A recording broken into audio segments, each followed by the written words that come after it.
السلام علیکم ورحمۃ اللہ وبرکاتہ ان الحمد للہ والصلاة والسلام علی رسول اللہ وعلی آلہ وصحبہ ومن والا اما بعد۔ اربعون النوویہ کی ہم 40 احادیث مکمل کر چکے ہیں الحمدللہ، لیکن جیسا کہ ابتدا میں آپ کے سامنے یہ بات کی گئی تھی کہ اس رسالے میں 42 یعنی 42 احادیث ہیں، تو اس ایپیسوڈ میں انشاءاللہ 41ویں حدیث یعنی 41 حدیث ہم ذکر کریں گے اور پڑھیں گے۔ یہ حدیث عبداللہ بن عمر بن عاص رضی اللہ تعالی عنہما سے مروی ہے۔ فرماتے ہیں کہ رسول اللہ صلی اللہ علیہ وسلم نے فرمایا، لا یؤمن احدکم حتی یکون ہواہ تبعا لما جئت بہ، تم میں سے کوئی ایمان نہیں لا سکتا جب تک کہ اس کی ہوا، اس کی خواہشات، اس کے ارادے، اس کی سوچ، اس کا میلان، اس کا جھکاؤ اس چیز کے تابع نہ ہو جائے لما جئت بہ، جو میں لایا ہوں۔ سند کے اعتبار سے اہل علم نے اس حدیث کو ضعیف کہا ہے، لیکن ساتھ ساتھ اہل علم نے یہ بھی فرمایا کہ حدیث سندن اگرچہ ضعیف ہے لیکن معنن صحیح ہے۔ اس کا معنی دیگر احادیث اور قرآن کی آیات سے ہمیں ملتا بھی اور اس کی تائید بھی ہوتی ہے، تو معنی میں انشاءاللہ کوئی حرج نہیں ہے، البتہ سندن یہ حدیث ضعیف ہے۔ معنی کیا ہے؟ لا یؤمن احدکم، کہ تم میں سے کوئی ایمان نہیں لائے گا۔ اب جب بھی ابن تیمیہ رحمہ اللہ فرماتا عموماً غالباً احادیث میں جب بھی ایمان کی نفی ہوتی ہے تو وہ ایمان واجب کی نفی ہوتی ہے، یعنی اس کا مطلب یہ ہوا کہ ایمان جو ہے وہ دو لیولز کا ہوتا ہے، ایک ہوتا ہے ایمان واجب اور ایک ہوتا ہے ایمان مستحب۔ اس ایمان کو آپ درجہ احسان بھی کہہ دیں یا وہ مستحب اعمال کی بنیاد پر جو ایمان بڑھتا جاتا ہے وہ بھی ایمان کہہ سکتے ہیں۔ بہرحال جو کم سے کم ایمان جو ایک انسان سے، ایک مسلمان سے مطالبہ کیا گیا ہے کہ تم نے مومن ہونا ہے، ایمان لانا ہے، وہ ایمان واجب کا درجہ ہے۔ یعنی اگر انسان ایمان واجب کے درجے کو نہ پہنچے تو اللہ کی مشیت کے اور اللہ کے ارادے کے تحت ہے، اگر اللہ تعالیٰ چاہے تو آخرت میں اس کو معاف کرے اور جہنم میں ڈالے بغیر، عذاب دیے بغیر اس کو جنت میں داخل کر دے، اور اللہ تعالیٰ چاہے تو اس کو اس جو ایمان واجب میں جو اس کی کوتاہیاں ہیں، جو اس کی نافرمانیاں اور گناہ اور معصیتیں ہیں، اس کا عذاب دے اور پھر اس کو پاک صاف کر کے جنت میں داخلہ عطا فرمائے۔ شرط یہ ہے کہ وہ توحید پرست ہو۔ تو عموماً جہاں کہیں بھی اللہ کے نبی علیہ الصلوۃ والسلام اپنی احادیث میں ایمان کی نفی کرتے ہیں تو ایمان واجب کی نفی کرتے ہیں۔ ایمان واجب ایک ہوتا ہے ایمان کلی یعنی مطلق ایمان، تو یہاں پہ یہ مراد نہیں کہ کلی طور پر ایمان کی نفی ہو گئی، یعنی یہ مراد نہیں ہے کہ اللہ کے نبی علیہ الصلوۃ والسلام نے یہ فرمایا کہ لا یؤمن احدکم، کہ تم میں سے کوئی مومن نہیں ہو سکتا یعنی کافر ہو گیا، نہیں، یہ مطلب نہیں ہے۔ تو اس کا مطلب ہے یہ تین طرح کے ایمان ہیں، ایک ہے جو کہ ایمان مطلق ہے، اور ایک ہے جو کہ ایمان واجب ہے، اور ایک ہے جو ایمان مستحب ہے۔ جہاں پر اگر ایمان مطلق کی نفی ہو گئی تو اس کا مطلب ہے انسان کافر ہو جاتا ہے، اور یہ تو انسان شرکیہ یا کفری اعمال کا ارتکاب کرتا ہے تو ہی کلی طور پر ایمان زائل ہو جاتا ہے۔ اسی طرح ایمان واجب کی نفی تب ہوتی ہے جب کوئی گناہ کا ارتکاب کیا جاتا ہے، یہ گناہ کبیرہ کا ارتکاب کیا جاتا ہے تو ایمان واجب کی نفی ہوتی ہے۔ الغرض یہاں پر مراد جو ہے وہ ایمان واجب کی نفی ہے، یعنی ایمان کلی، ایمان مطلق کی نفی نہیں ہے۔ تو وہ شخص ایمان واجب کا درجہ نہیں پا سکتے، یعنی وہ گنہگار ہوگا، اللہ تعالیٰ چاہے تو اس کو اس پر پکڑ لے اور اس کو سزا دے، اور اللہ تعالیٰ چاہے تو اس کو ایسے ہی معاف کر کے جنت میں داخل کر دے۔ تو لا یؤمن احدکم، تم میں سے کوئی ایمان نہیں لا سکتا یہاں تک کہ ہو جائیں اس کی ہوا اصل میں خواہشات نفس کو کہتے ہیں، اور یہ عموماً قرآن میں اور احادیث میں مذمت کے پہلو سے اور مذمت کے کانٹیکسٹ اور سیاق میں آتا ہے، جیسے کہ وَأَمَّا مَنْ خَافَ مَقَامَ رَبِّهِ وَنَهَى النَّفْسَ عَنِ الْهَوَىٰ، البتہ وہ شخص جو اپنے رب کے سامنے کھڑے ہونے سے ڈر گیا اور اس نے اپنی خواہشات کو، اپنے آپ سے خواہشات کو روکا، وَنَهَى النَّفْسَ عَنِ الْهَوَىٰ، اپنے نفس کو خواہشات سے روکا۔ تو یہ ہوا یعنی خواہشات، وہ خواہشات جو کہ مذموم ہے، جو کہ شریعت میں جس کی جو شریعت کی حدود کو پامال کرتے ہوئے انسان اپنی خواہشات کو پورا کرے، اس کو عموماً ہوا کہا جاتا ہے۔ لیکن الغرض کہیں قرآن اور حدیث میں اس طرح بھی ہوا کے الفاظ آئے ہیں جہاں پہ مراد جو ہے وہ صحیح ہوتا ہے، یعنی خواہش یا محبت کے معنی میں بھی ہوا آتا ہے، میلان کے معنی میں بھی آتا ہے، ارادے کے معنی میں بھی ہوا آتا ہے.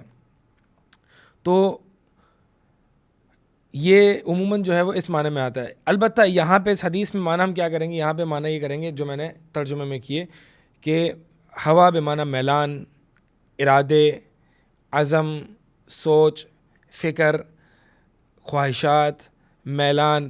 تو تم میں سے کوئی شخص ایمان نہیں لا سکتا جب تک کہ یہ تمام چیزیں اس چیز کے تابع نہ کر لیں جو نبی علیہ الصلوۃ والسلام لائیں. لما جئت بھی، لما یہ ما جو ہے موصولہ، اور جب ما موصولہ جو ہے وہ عموم کا فائدہ دے رہا ہے. یعنی اس چیز ایک انسان جو ہے وہ اپنی خواہشات کو تابع نہ کر لے اس چیز کے جو میں لایا ہوں. میں کیا لایا ہوں؟ میں قرآن اور حدیث لایا ہوں. قرآن اور حدیث ہر حدیث کے تابع نہ کر لے اپنی خواہشات کو. اس کا مطلب یہ ہے کہ ایک انسان ایمان واجب کے درجے پر تب پہنچے گا جب نبی علیہ الصلوۃ والسلام کے ہر فرامین کے تابع کر لے گا اپنی خواہشات کو، اور قرآن کی آیات کے تابع کر لے گا اپنی خواہشات کو. یعنی ہر خود حدیث کو ماننا ہے، ہر قرآن کی آیات کو ماننا ہے. ایسا نہیں کہ بہت سے لوگ جیسے کرتے ہیں کہ حدیث اگر جو مزاج کے موافق ہوئی، جو خواہش کے موافق ہوئی اس پر عمل کر لیا، لیکن جو خواہش کے موافق نہیں ہوئی، جس میں انسان کو تکلیف ہو رہی ہے تو اس کو چھوڑ دیا. نہیں، ادخلوا فی السلم کافہ، اے لوگو اسلام میں پورے کے پورا داخل ہو جاؤ. تو مراد یہ ہے کہ پورے کے پورا اسلام میں داخل ہونا ہے. کچھ بھی ایسا نہیں ہے کہ انسان کو جو چیز پسند ہے وہ تو لے لی، جو چیز پسند نہیں ہے وہ نہیں لی. یہ تو ایک نفاق کی علامت ہے کہ انسان انہی احادیث کو لیتا ہے جو اس کے نفس اور خواہش کے موافق ہے، اور جو اس کے نفس اور خواہش کے موافق نہیں ہے اس کو چھوڑ دیتا ہے. تو فرمایا نبی علیہ الصلوۃ والسلام نے کہ تم میں سے کوئی شخص ایمان نہیں لا سکتا جب تک کہ اپنی تمام خواہشات کو، اپنے تمام ارادوں کو، اپنے تمام جذبات کو میری تمام احادیث کے اور قرآن کی آیات کے تابع نہ کر لے، یعنی پورے دین کے تابع ہو جائے. یعنی اس کا مطلب یہ، اسی سے اہل علم جو ہے وہ علماء سلف خصوصاً عقیدے کے باب میں یہ قاعدہ نکالتے ہیں، اور وہ یہ ہے قاعدہ کہ تقدیم النقل علی العقل. نقل یعنی قرآن حدیث کو عقل یعنی ہوا نفس پر اور عقل پر مقدم رکھنا. اہل البدع اور اہل السنہ والجماعہ میں جو بنیادی فرق ہے وہ اس قاعدے میں ہے. اہل البدع عموماً ان کا جو قاعدہ ہوتا ہے وہ تقدیم العقل علی النقل ہوتا ہے، یعنی عقل کو نقل پر مقدم رکھنا. جو حدیث عقل کے موافق نہیں ہوئی، یا اس کی تعویل کر دو، یا اس کی تحریف کر دو، یا اس کا انکار کر دو، یا کچھ نہ کچھ گنجائش نکال لو تاکہ انسانی عقل اپنی بنی بنائی عقل کے موافق ہو جائے. تو یہ جو عمل ہے یہ عموماً اہل البدع کا ہوتا ہے. اہل السنہ والجماعہ کا قاعدہ ہے تقدیم النقل نون کے ساتھ علی العقل عین کے ساتھ. تو نقل قرآن حدیث کو عقل اور خواہشات پر مقدم رکھنا یہ اہل السنہ والجماعہ کا ایک بہت بنیادی اصول ہے. یہی وہ اصول ہے کہ جس کی بنیاد پر عقائد کے باب میں بھی بہت انحراف لوگوں نے اس اصول پر نہ رہے. تب یہی وجہ ہے کہ بہت سے لوگ جو ہیں وہ عقائد کے باب میں منحرف ہوئے، اور اسی طرح فقہی معاملات میں بھی وہ منحرف ہوئے. مثال کے طور پر احادیث آ جانے کے بعد بھی کوئی کہتا ہے کہ میں فلاں کا مقلد ہوں، میں فلاں امام کا مقلد ہوں. مثال کے طور پر میں امام ابو حنیفہ رحمہ اللہ کا مقلد ہوں. تو حدیث واضح ہے، امام صاحب کا قول اگر حدیث کے خلاف ہو جائے، ٹکرا جائے، ہو سکتا ہے، بشر ہے اور بشر غلطی کر سکتے ہیں. تو معصوم عن الخطا تو نبی علیہ الصلوۃ والسلام کے علاوہ اور کوئی نہیں ہے نا. ہم تو ہر کسی میں خطا کی گنجائش ہوتی ہے. اللہ تعالیٰ نے عصمت پاک دامنی رکھی ہے تو صرف اللہ اور اس کے رسول کی ہے. خطا کی گنجائش ہے تو صحابی سے بڑے صحابی سے بھی، اور بہت ساری ایسے واقعات بھی ہیں جس میں بڑے سے بڑے صحابہ سے بھی کچھ نہ کچھ خطائیں واقع ہوئی ہیں.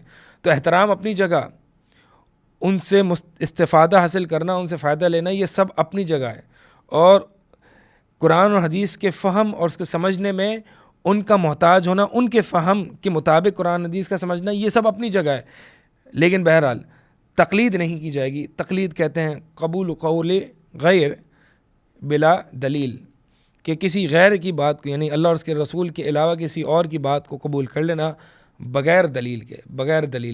تو یہ تعصب نہیں ہونا چاہیے کہ بس میں تو اس مذہب کا ہوں، میں تو اس مسلک کا ہوں، میں تو اس مذہب کا ہوں، یعنی میں تو حنفی ہوں، تو اب میں جو ہے وہ بس سینکڑوں قرآن حدیث میرے مذہب کے خلاف آ جائے، اب میں اس کو نہیں چھوڑوں گا. یہ تعصب ہے. یہ مسلکی تعصب عموماً مذاہب اربع کے جو مقلدین ہیں ان حضرات میں پایا جاتا ہے. تو یہ جو ہے وہ جائز نہیں ہے.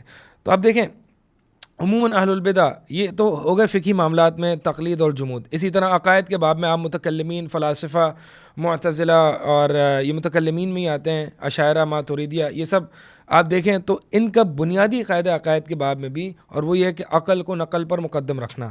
یعنی اب دیکھیں اسماء و صفات کے باب میں جتنا بھی انہوں نے تحریف کی ہے اور معنی میں تبدیل کی ہے, تعویلات کی ہیں, یہ سب اسی قاعدے کی بنیاد پر کہ ان کے فلسفیانہ عقل میں اللہ تعالیٰ کی اسماء و صفات جیسے کہ قرآن حدیث میں آئے اس کو ظاہر پر, یعنی ظاہر پر اس کی حقیقت کو تسلیم نہیں کرنا. کیوں؟ کیونکہ ان کی فلسفیانہ عقل کے موافق نہیں. مثال کے طور پر اللہ تعالیٰ کا ہاتھ, اللہ تعالیٰ نے قرآن میں ذکر کیا ہے کہ اللہ تعالیٰ نے اپنے دونوں ہاتھوں سے آدم علیہ السلام کو پیدا کیا. اب اللہ تعالیٰ نے دونوں اپنے ہاتھوں سے آدم علیہ السلام کو پیدا کیا. اہل سنہ والجماع کا جو منہج ہے وہ یہی ہے کہ اللہ تعالیٰ کے ہاتھوں کو تسلیم کیا جائے گا جیسے کہ وہ ہیں حقیقی طور پر. کیسے ہیں یہ اس کا علم ہمیں نہیں, ایسے ہیں جیسے کہ اس کی شان کے لائق ہیں. اور یہ ہم بات جانتے ہیں کہ اللہ تعالیٰ لیس کمثلہ شیء, اللہ کے جو ہاتھ ہیں وہ کسی مخلوق جیسے نہیں ہیں. اب یہ اہل سنہ کا بنیادی سمپل کوئی پیچیدہ مذہب نہیں ہے, بالکل سمپل سی کہ بھئی اللہ تعالیٰ نے بتا دیا. اسی طرح الرحمن علی العرش استویٰ, رحمان عرش پر مستوی ہے, اللہ تعالیٰ نے بتا دیا, ہم نے مان لیا. کیسے ہے, چوں چراں, یہ ساری چیزیں ہم نہیں کرتے. لیکن آپ متکلمین کے پورے گروہ کو معتزلہ لے لیں آپ, اور اسی طرح جو ہے وہ اشاعرہ ماتریدیہ کلابیہ, یہ سارے متکلمین کے گروہ ہیں جو کہ فلسفے سے, یونانی فلسفے سے متاثرین لوگ ہیں. اب انہوں نے پہلے فلسفہ پڑھ لیا اور دیکھ لیا کہ بھئی فلسفہ یہ عقل ہے, یہ حتمی عقل ہے.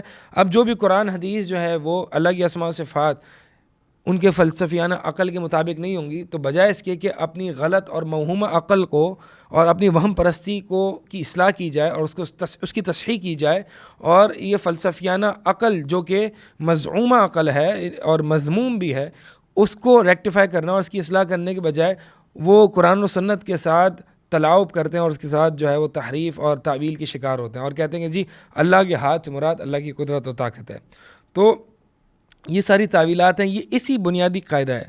تو یہ حدیث جو ہے نا یہ معنی ایسا ہے کہ مطلب یہ دین کا ایک بنیادی قاعدہ ہے کہ جب مان لیا محمد رسول اللہ تو اب بس رسول اللہ صلی اللہ علیہ وسلم کی ہر بات کو تسلیم کیا جائے, چاہے میرا مزاج آپ کی احادیث کے موافق ہو یا نہ ہو, میری اپنی بنائی ہوئی عقل آپ کے مزاج کے یا آپ کی احادیث کی موافق ہو یا نہ ہو, یا میری اپنی فلسفیانہ عقل آپ صلی اللہ علیہ وسلم کی احادیث کی موافق ہو یا نہ ہو.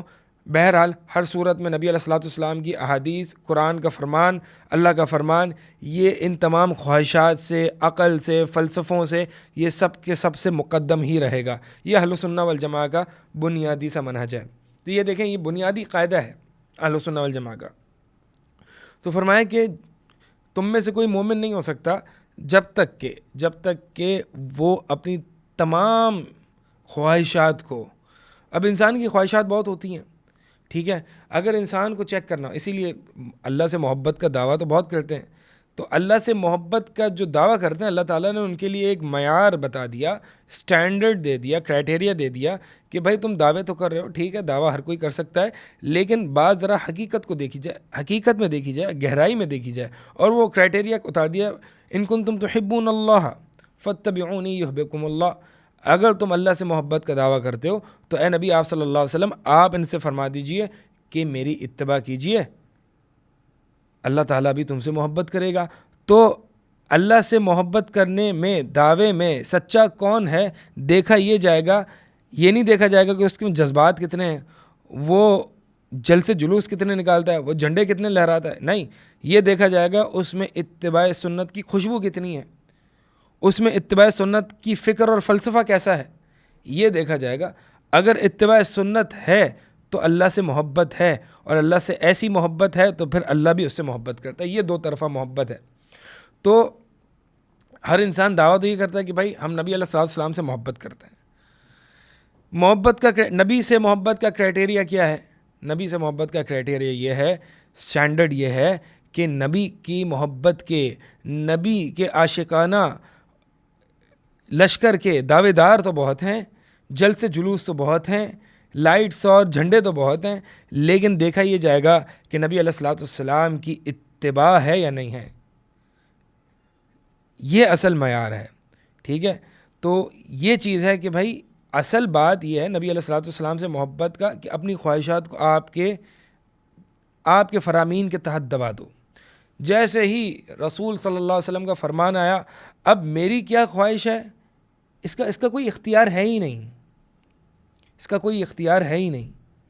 قرآن میں آتا ہے کہ جب اللہ اور اس کے رسول کا فرمان آ جائے تو پھر ایک مومن کے پاس کوئی گنجائش، کوئی اختیار باقی رہتا ہی نہیں ہے، یعنی وہ اپنے اختیار سے معزول ہو جاتا ہے. جیسی قرآن حدیث آ گیا بس اب میں کیا سوچتا ہوں، میری چاہت کیا ہے، میرے والد صاحب کیا چاہتے ہیں، میری ماں کیا چاہتی ہے، میری بیوی کیا چاہتی ہے، یہ سب جو ہے وہ یہ نہیں دیکھا جائے گا، یہ کچھ بھی نہیں دیکھا جائے گا.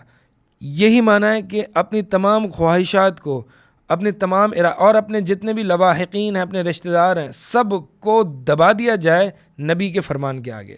یہ ہے سمع و اطاعت، یہ ہے سمعنا و اطعنا. اسی لیے نبی علیہ الصلوۃ والسلام کا اس اتباع سنت کا فلسفہ اللہ تعالیٰ نے قرآن میں ایک اور جگہ بھی فرما دیا، اپنی قسم کھا کے، فلا وربک لا یؤمنون حتی یحکموک فیما شجر بینہم. اے نبی علیہ الصلوۃ والسلام خبردار، نہیں، آپ کے رب کی قسم، آپ کے رب کی قسم، یہ ایمان نہیں لا سکتے، یہ مومن نہیں ہو سکتے. اللہ تعالیٰ نے ایمان کی نفی کر دی. لا یؤمنون، ایمان نہیں لا سکتے جب تک کہ یحکموک فیما شجر بینہم، یہ آپ کو حاکم نہ بنا لے ان معاملات میں جہاں پہ ان کا اختلاف ہو جائے. اب دیکھیں نبی علیہ، یہ بڑا ایک سٹینڈرڈ، ایک کرائٹیریا بتا دیا اللہ تعالیٰ نے یہاں پر کہ جب مزاج ساتھ دے رہا ہو، جب دل بھی چاہ رہا ہو، جب موڈ بھی ہو عبادت کا اور کوئی اختلاف بھی نہ ہو، گھر والے بھی ساتھ دے رہے ہوں، تو وہاں پہ نبی علیہ الصلوۃ والسلام کی سنتوں پر عمل کرنا کوئی بہت بڑی چیز نہیں ہے. اصل بات یہ ہے کہ جہاں پہ اختلاف ہو جائے میرے مزاج کا اور حدیث میں، جہاں پہ اختلاف ہو جائے میرے والد صاحب کا اور نبی کے فرمان میں، جہاں پہ اختلاف ہو جائے میرے قوم قبیلے کا اور نبی علیہ الصلوۃ والسلام کی احادیث میں، جہاں پہ اختلاف ہو جائے میرے بزرگوں اور پیروں کا اور نبی علیہ الصلوۃ والسلام کے فرامین میں، وہاں پر اس اختلاف کی صورت میں جب تک اے نبی آپ کو یہ حاکم نہ بنا لیں تب تک یہ ایمان نہیں لا سکتے. تو اصل بات فیما شجر بینہم، شجر کس کو کہتے ہیں؟ درخت کو کہتے ہیں. درخت ہوتے ہیں نا آپس میں مکسڈ اپ ہوتا ہے، ان کے جو پتے ہوتے ہیں، ان کی جو ٹہنیاں ہوتی ہیں آپس میں، یعنی اختلاف. تو اس اختلاف کی صورت میں یہ نہیں دیکھا جائے گا کہ میرے والد صاحب کیا کہتے ہیں، میرا قوم قبیلہ کیا کہتا ہے، میرے بزرگ کیا کہتے ہیں. اس اختلاف میں جہاں ہر کوئی اپنی رائے اور اپنی بات رکھ رہا ہے، ایک مومن جو ہوتا ہے وہ نبی کا فرمان رکھ رہا ہوتا ہے. یہ بات ہے اصل میں، یہ کرائٹیریا ہے. تو اپنی خواہشات کو نبی کے فرامین کے تابع کر دینا اور اس کو دبا دینا اس کے نیچے، اس کا مطلب یہی ہے کہ اختلاف کی صورت میں فلا وربک لا یؤمنون حتی یحکموک فیما شجر بینہم، کہ یہ آپ کے رب کی قسم، یہ مومن نہیں ہو سکتے جب تک کہ یہ آپ کو حاکم نہ بنا لیں ان معاملات میں جن معاملات میں ان کا اختلاف ہے. ثم لا یجدون فی انفسہم، آگے فرمایا ثم لا یجدون فی انفسہم ثم لا یجدوا فی انفسہم حرجا مما قضیت وَيُسَلِّمُ تسلیما. دوسری بات یہ پہچاننا ہو کہ آیا کہ میں نے اپنی خواہشات کو نبی کے فرامین کے نیچے دبا دیا، اس کے تابع کر دیا. تو پہلی چیز تو یہ دیکھیں اختلافات میں آپ کس کے قول کو لیتے ہیں، کس کی بات کو لیتے ہیں. حدیث، نبی علیہ السلام کو حاکم بناتے ہیں یا نہیں بناتے. دوسری بات پھر نبی کو حاکم بنا کے حدیث کو لے کے ایسا نہیں کہ یار دل تنگ ہو رہا ہے اور چلو یار اب تو لینی پڑے گی، اب تو حدیث ماننی پڑے گی، حدیث آ گئی اب کیا نہیں.